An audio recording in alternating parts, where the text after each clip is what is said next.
години. На 31 март България загуби една от най-ярките си футболни легенди – Борислав Михайлов. Боби е цяла епоха за любимия ни Левски, затова нека преклоним глава пред него.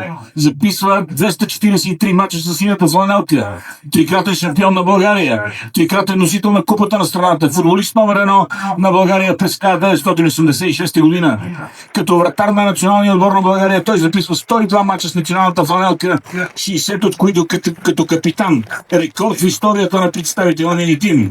Част от златното поколение достигало до четвъртото място на световното първенство през 1994 година в Щатите, както и участник на Мондиала 1986 и Европейското през 1996 година. След края на своята състезателна кариера, той посвети живота си на развитието на българския футбол като ръководител, включително като президент на Българския футболен съюз и член на изпълнителното бюро на УЕФА. Никога няма да бъдеш забравен, капитане.